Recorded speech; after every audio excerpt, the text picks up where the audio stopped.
उसे भी ठंडा लग रहा है उन्हें।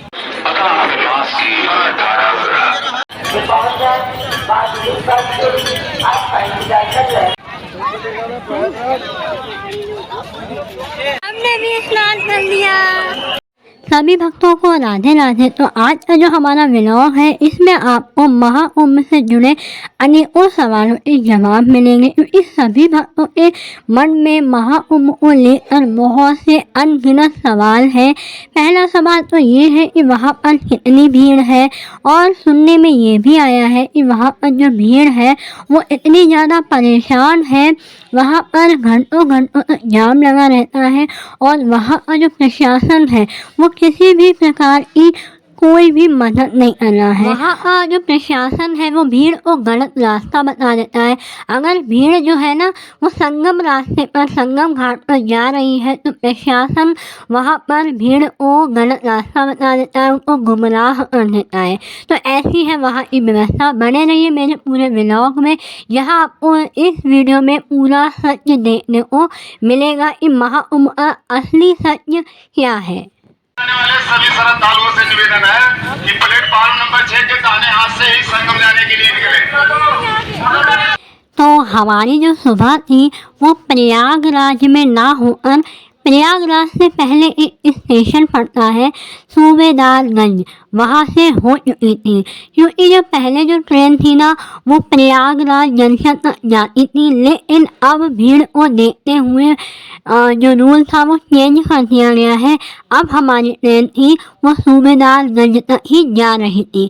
वहाँ से आप ऑटो, टेम्पो, छोटा हाथी जो भी आप साधन कर सकते हैं उसको लेकर आप प्रयागराज जंक्शन तक जा सकते हैं। तो हम यहाँ पर सूबेदारगंज तक पहुँच चुके थे। उसके बाद हम फ्रेश हुए स्टेशन पर ही।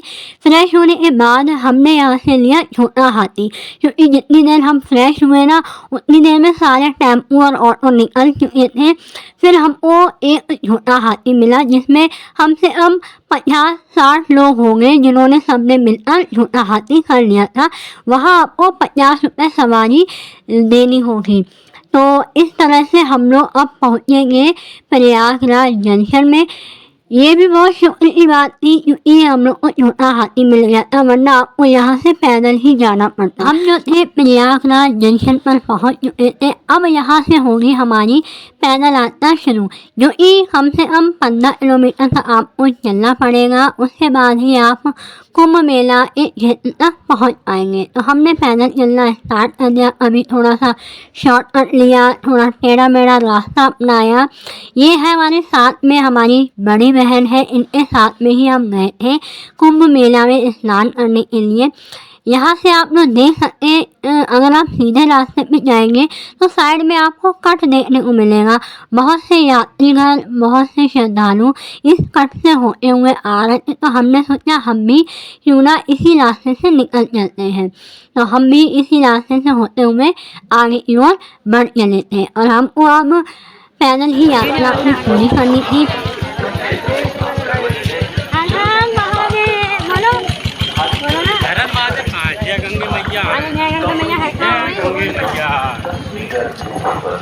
देखो सामने दिखा रही गंगे मैया तुम्हें, दिख रही है?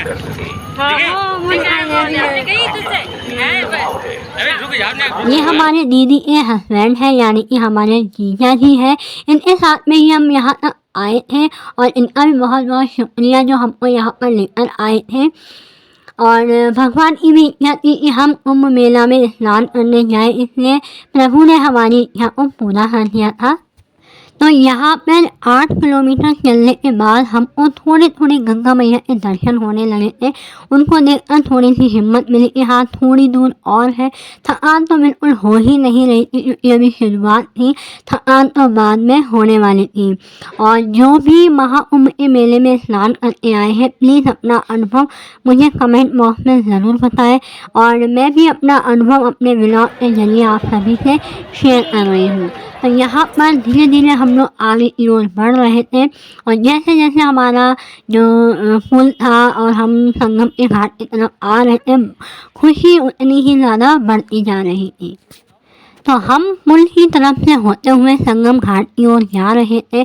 अभी हमसे संगम घाट बहुत ही दूरी पर था। ये तो शुरुआत थी, हमारा ये पहला पुल था जिसको हमें पार करना था। इसके बाद हमने 3 पुल और पार किए, उसके बाद हमको संगम स्नान करने को मिल पाया था। तो मैंने लिए हमारे ब्लॉग में यहाँ पे मैं दिखा रही थी कि गंगा मैया का जो बहाव था इतना तेज था, यहाँ का जो वातावरण था इतना अच्छा लग रहा था, शांति मिल रही थी। ऐसा लग रहा था कि जीवन के जितने भी कष्ट है ना वो सारे दूर होने वाले हैं। मेरे व्लॉग में देखकर आपको ये पता लग जाएगा कि वहाँ पर कितनी भीड़ है, कितनी नहीं भीड़ है, प्रशासन कितना काम कर रही है, कितना लोगों को बहका रही है या कितना अपनी ड्यूटी निभा रही है। सारा कुछ आपको मेरे इस व्लॉग में ही देखने को मिलेगा। तो हम संगम घाट की ओर जा रहे थे, पुल का रास्ता खत्म हो गया था, अब हमारा सादा वाला रास्ता आ चुका था। महाकुंभ का जो मेला था ना वो बहुत हद तक उखड़ चुका था। बहुत से टेंट थे, बहुत से साधु संतों की जो कुटियाँ थी वो अब निकल चुकी थी। साधु संत भी अपने से जा चुके थे। हमको बहुत ही कम साधु संतों के दर्शन हो पाए थे, लेकिन हमने अपने संगम स्नान में ही उन सभी महात्माओं को, पुण्य आत्माओं को प्रणाम कर लिया था और हम लोग बस अब जा ही रहे थे संगम घाट की ओर। यहाँ पर मुझे बहुत तेज़ी से धूप लग रही थी, इतनी तेज़ धूप थी ना कि चेहरे पे सीधे मतलब वार कर रही थी। ऐसा लगता सूरज देवता सीधा मुँह पर ही आ गए हो। इसलिए मैंने यहाँ पे घूंघट कर लिया था और थोड़ी सी मस्ती कर रही थी। और हमारे जो जीजा जी थे वो थोड़ा सा आगे थे और हम उनको फॉलो करते हुए आराम से चल रहे थे। आप देख सकते हो भीड़ का नामो निशान नहीं था। हाँ, थोड़ी सी भीड़ आगे की तरफ थी, ज़्यादा नहीं थी।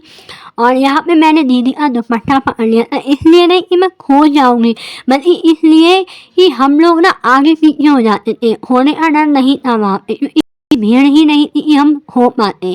तो फाइनली यहाँ पर 15 किलोमीटर का रास्ता तय करने के बाद हम लोग आ चुके थे संगम घाट पर। संगम घाट पर आने के बाद बहुत ही खुशी हो रही थी कि हम अपनी मंजिल तक आ चुके हैं।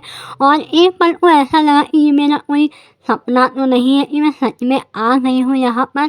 उसके बाद यहाँ पर हम लोगों ने स्नान किया। पहले हमारे जीजा जी ने किया है, तो हमने यहाँ पे सारे श्रद्धालु एक थोड़ी सी क्लिप बना दी है जिससे कि आप लोगों को ये पता लगे कि यहाँ पर घाट पर भी इतनी भीड़ है, क्योंकि ऐसा व्लॉग बहुत ही कम लोगों ने बनाया है। तो आपको मेरे व्लॉग से पता लग जाएगा कि घाट पर और मेला क्षेत्र में कितनी भीड़ है।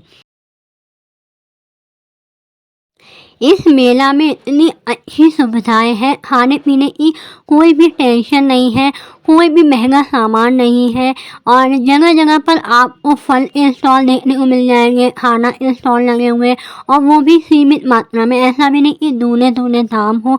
तो यहाँ पर हम संगम स्नान करके आ चुके थे। ये हमारी बहन है और स्नान करने के बाद हम लोगों ने कपड़े अपने चेंज किए। कपड़े चेंज करने के बाद हम लोग फिर से अपना 15 किलोमीटर का रास्ता तय करने के लिए चल दिए। तो हमारा संगम का स्नान 11 पर हो चुका था। अब हम लोगों को लग रही थी बहुत ज़ोरों से भूख, आसपास कुछ भी खाने का दिखाई नहीं दे रहा था। तो रास्ते में हमको दिखाई दिया भंडारा, जो कि इस्कॉन टेम्पल की तरफ से किया जा रहा था।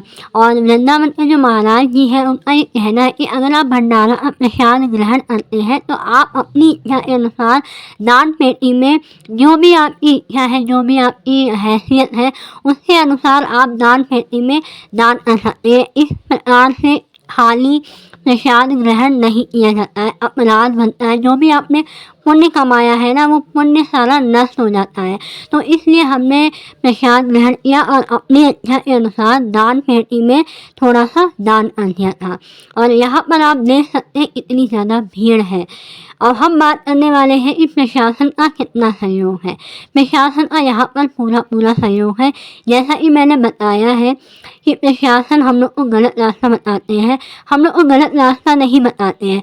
जब वो स्थिति देते हैं ना कि भीड़ कौन से पुल पर ज़्यादा है, तो वो उस भीड़ को कंट्रोल करने के लिए उस भीड़ को दूसरे पुल की तरफ घुमा देते हैं। अगर वो ऐसा नहीं करेंगे और तो एक ही पुल पर बहुत सारी भीड़ इकट्ठी हो जाएगी और भगदड़ होने की संभावना हो सकती है या फिर किसी भी यात्री को, श्रद्धालु को चोट पहुंच सकती है।